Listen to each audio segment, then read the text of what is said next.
شو رأيكم بهالفروج؟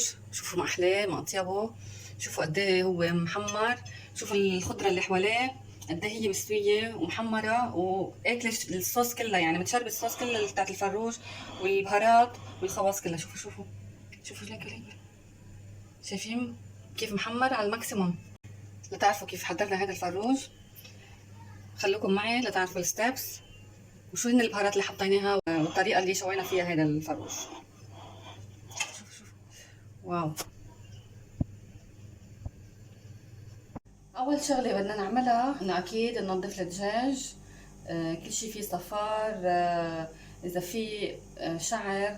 هون الجوانح قصيتهم، كلها بتتنظف مزبوط وبتنغسل بالمي والخل والملح، بتنفرك مزبوط. هذا كله سويته برات الكاميرا. قبل ما تبلها لازم انا هيك فخوتها كرمال تفوت التتبيله كلها بقلب الدجاج، يعني ما يضل في قطعة ولا في محل ما يفوت فيها التتبيلة، لأنه أنا بدي أشويها كلها يعني كاملة هيك بدون تقطيع. بدي بلش بالتتبيلة. بدنا نحط 3 معالق لبن،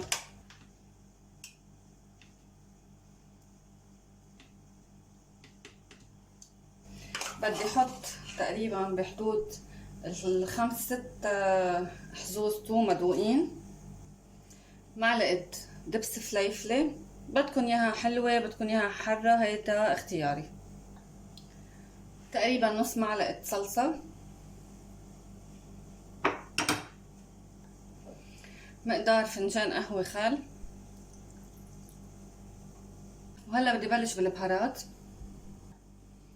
نص معلقة قرفة، نص معلقة كمون،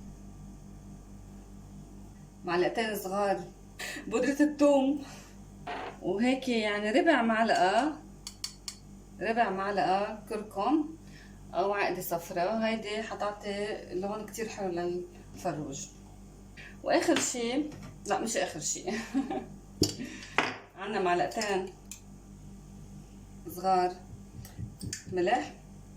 اكيد هلا بندوق التتبيله، اذا ناقصه ملح بنرجع بنضيف. انا بالنسبه لي بدي احط بس هيك شوي ربع فلفل اسود. انتم اذا بتحبوا البهار يعني القوي يكون فيها الحار فيكم تكتروا اكثر، بس انا كرمال ولادي ما فيني كثير نحط حار. عندي بابريكا مدخنه بحط معلقه،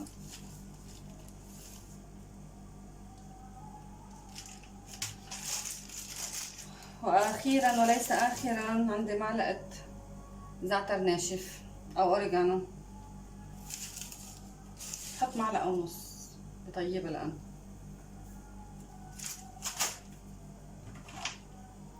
وبمقدار تقريبا هيك يعني معلقتين حامض.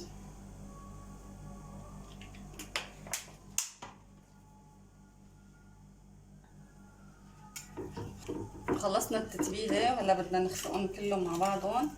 ونسيت شغله، بدي احط زيت زيتون بمقدار يعني نص فنجان قهوه.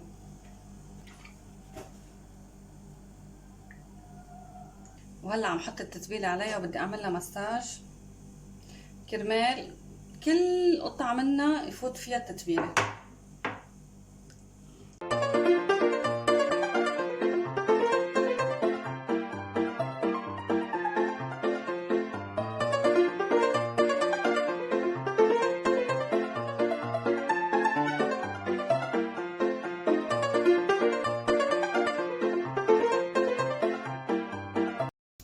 هيدي للفروج خلصنا التتبيله تاعيتها مثل ما هي، بنحطها بالبراد لليله كامله، ورجعنا لكم بعد ليله كامله بالبراد. هلا صار وقت الشوي. هلا انا مثل ما شايفين هون انا حاطه فطر فريش نظفته وجاهز للتقطيع، وقطعت هون كمان بطاطا. انتوا قد ما بتحبوا حطوا بطاطا، اوكي.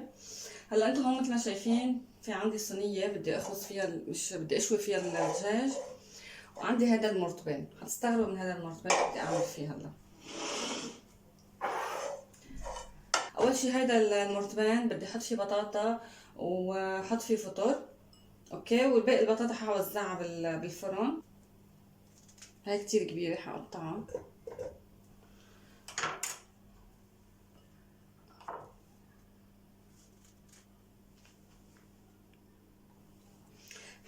حطيت كم حبة بالمرتبان، وهول حشرحهم هيك، حعمل شرحات لحطهم مع البطاطا هون حوالين الفروج.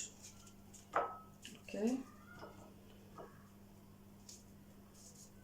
انتو حسب قد ايه بتحبوا، فيكم تكتروا يعني بطاطا، تكتروا فطور، فيكم تحطوا فليفلة.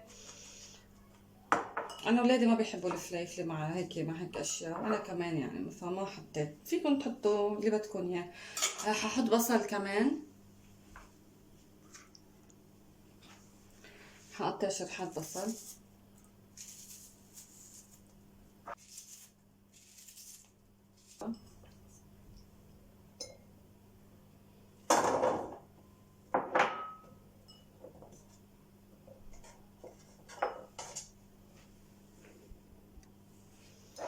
عبيت المرتبان، فيكم تحطوا مثل ما قلنا لكم، فيكم تحطوا جزر، فيكم تحطوا بروكلي اللي بتحبوا. انا حطيت فطر وبطاطا، ومع هون حط بطاطا وفطر وبصل. تمام. هلا التتبيله فيها حامض وفيها خل، بس انا عبالي حط شويه دبس الرمان هيك هون شوي مع البطاطا والفطر، هيك بيطلعوا طيبين. اللي زاد من تتبيلة الدجاج حطيتهم مع الخضرة، حطيت شوية دبس الرمان وحطيتهم هيك على جنب لحتى المرتبان. هلا الصوص اللي من الدجاج بده ينزل على هاي الخضرة. ما ننسى المطيبات، بدي احطهم بقلب الفروج. اوكي، انا عندي هون قرفة، تمر ادغال، كم حبة قرنفل، حبة رغاد، هول كلهم هون بدي احطهم هون جوا. بدي احملها وبدي احطها هون.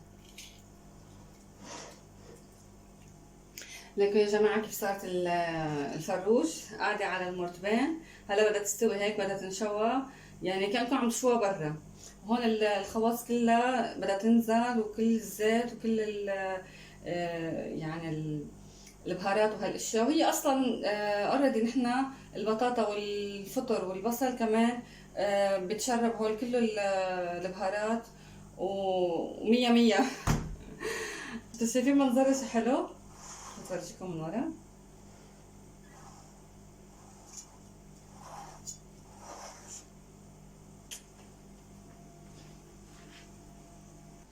بس لو اورجيكم عن قريب، هون البطاطا والفطور الخضرة، ومثل ما قلت لكم اي نوع خضرة بدكم تحطوا فيكم تحطوا. وهيدي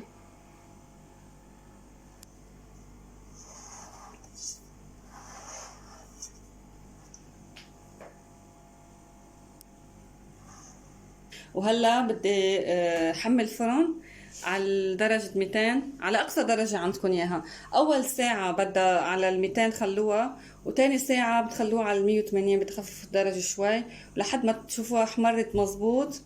يعني بدها تقريبا بين الساعة ونص والساعتين. بدنا نودعها تقريبا شي ساعتين، بيكون صار وقت الإفطار.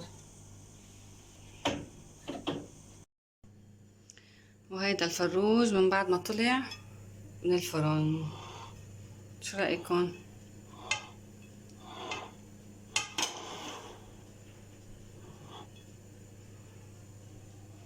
ده كيف محمر ومقمر. يعني وحياة الله وحياة الله أنا صايمة، بس ما بخبركن عن جد الريحة شو بتشهي. بعد في نص ساعة للإفطار. فقلت للحق صورلكن إياه قبل ما ينقضوا عليه وانسى صوره. شوفوا كيف محمر يعني على الماكسيموم. عن جد هيدي الطريقة بتمنى عن جد انتم تجربوها.